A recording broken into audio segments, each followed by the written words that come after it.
भगवद गीता अध्याय 1 श्लोक 26। अर्जुन ने वहां खड़ी दोनों पक्षों की सेनाओं के बीच अपने पिता तुल्य चाचाओं ताऊओं पितामहों गुरुओं मामाओं भाइयों चचेरे भाइयों पुत्रों भतीजों मित्रों ससुर और शुभचिंतकों को भी देखा।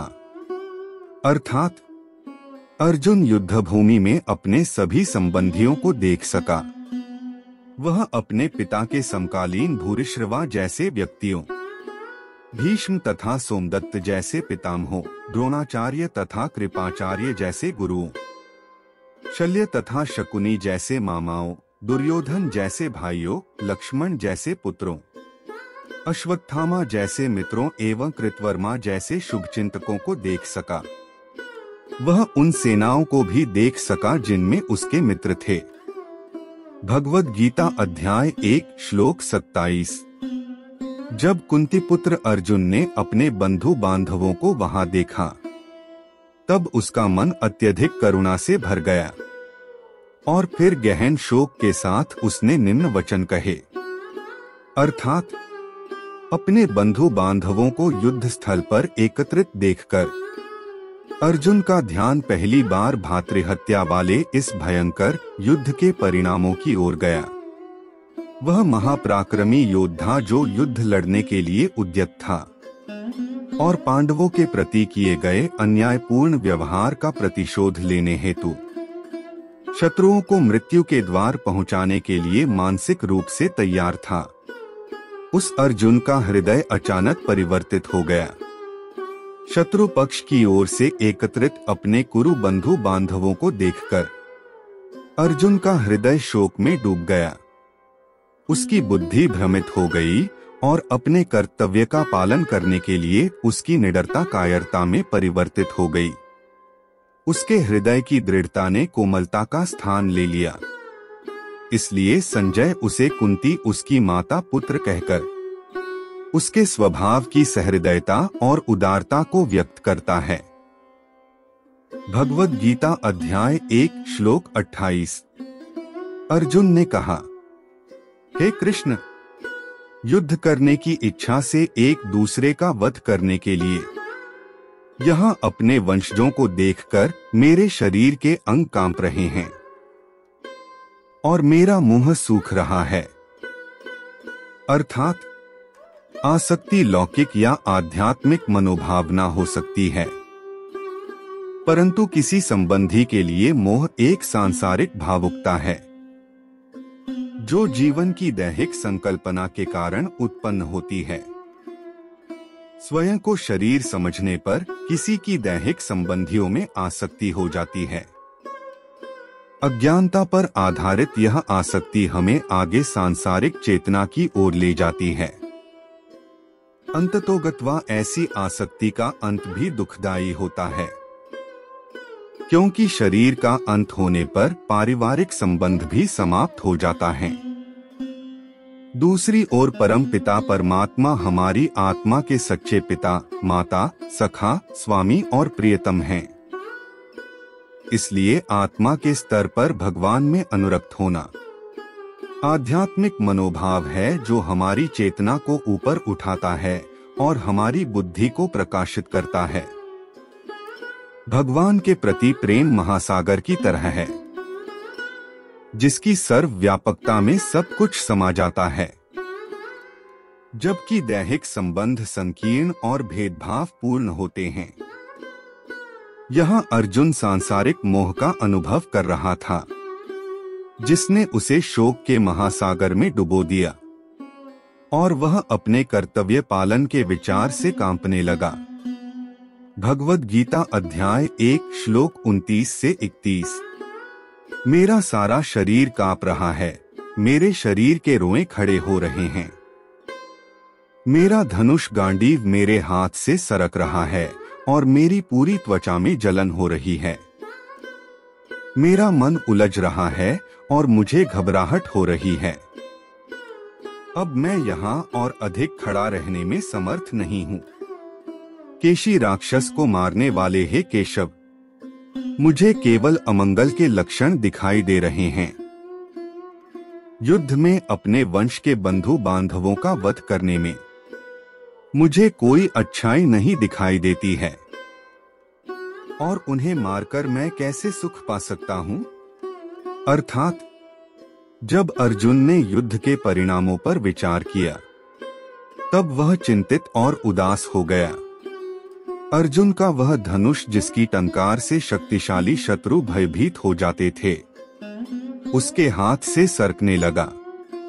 यह सोचकर कि युद्ध करना एक पाप पूर्ण कार्य है, उसका सिर चकराने लगा।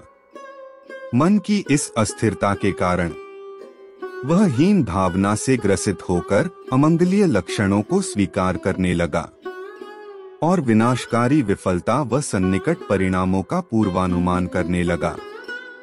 भगवद गीता अध्याय 1 श्लोक 32 से 33। हे कृष्ण, मुझे विजय, राज्य और इससे प्राप्त होने वाला सुख नहीं चाहिए। ऐसा राज्य सुख या अपने जीवन से क्या लाभ प्राप्त हो सकता है, क्योंकि जिन लोगों के लिए हम यह सब चाहते हैं, वे सब इस युद्ध भूमि में हमारे समक्ष खड़े हैं। अर्थात अर्जुन के मन में यह सत्य जानकर उलझन उत्पन्न हुई कि हत्या करना अपने आप में एक पापपूर्ण कृत्य है, और अपने ही स्वजनों को मारना तो पूर्णतया और अधिक कुत्सित कार्य है। अर्जुन को यह प्रतीत हुआ कि यदि उसने राज्य प्राप्त करने के लिए इस प्रकार के निर्दयतापूर्ण कार्य किए, तब उसे ऐसी विजय से अंततोगत्वा कोई सुख प्राप्त नहीं होगा, और वह इस ख्याति को अपने उन मित्रों और सगे संबंधियों में बांटने में असमर्थ रहेगा, जिन्हें युद्ध में मारकर उसे विजय प्राप्त होगी। यहाँ अर्जुन संवेदनशीलता की अधोह सीमा प्रदर्शित कर रहा है और उसे श्रेष्ठ मान रहा है।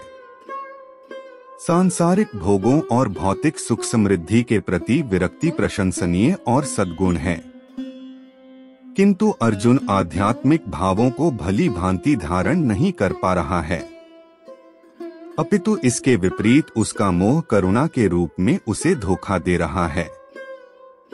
शुद्ध मनोभाव, आंतरिक सामंजस्य और संतोष आत्मा को सुख प्रदान करते हैं।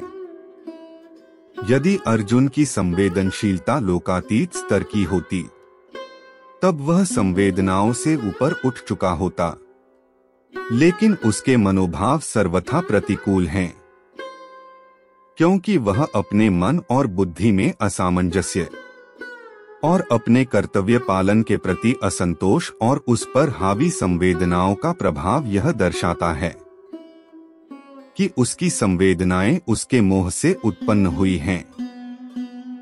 भगवद गीता अध्याय 1 श्लोक 34 से 35।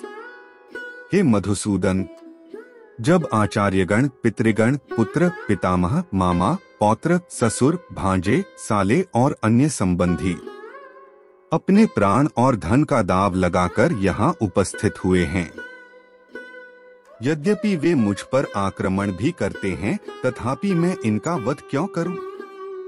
यदि फिर भी हम धृतराष्ट्र के पुत्रों का वध करते हैं, तब भले ही इससे हमें पृथ्वी के अलावा तीनों लोक भी प्राप्त क्यों न होते हों, तब भी उन्हें मारने से हमें सुख कैसे प्राप्त होगा। अर्थात द्रोणाचार्य और कृपाचार्य अर्जुन के गुरुजन थे और भीष्म एवं सोमदत्त पितामह।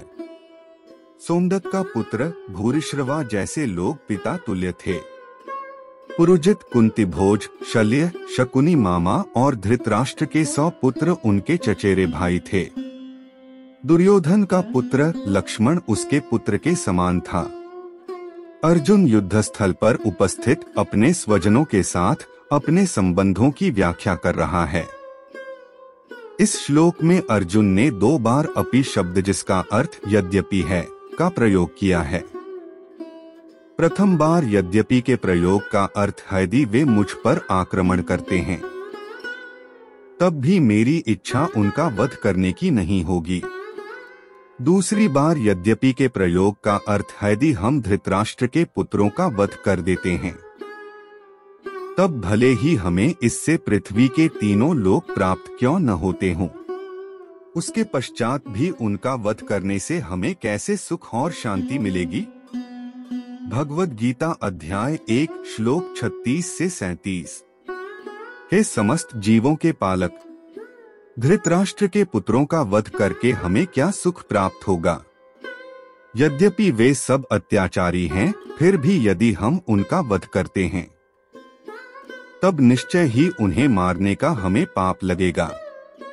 इसलिए अपने चचेरे भाइयों धृतराष्ट्र के पुत्रों और मित्रों सहित अपने स्वजनों का वध करना हमारे लिए किसी भी दृष्टि से उचित नहीं है। हे माधव, इस प्रकार अपने वंशजों का वध कर हम सुख की आशा कैसे कर सकते हैं।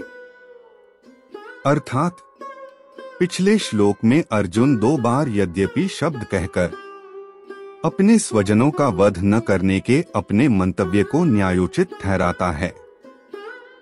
इसके बाद अर्जुन पुनः कहता है कि यद्यपि मैं उन्हें मार भी देता हूँ, तथापि ऐसी विजय प्राप्त करने से मुझे क्या सुख प्राप्त होगा। अधिकतर परिस्थितियों में युद्ध लड़ना और किसी का वध करना प्रायः अधर्म माना जाता है, जिसके कारण बाद में पश्चाताप और अपराध का बोध होता है।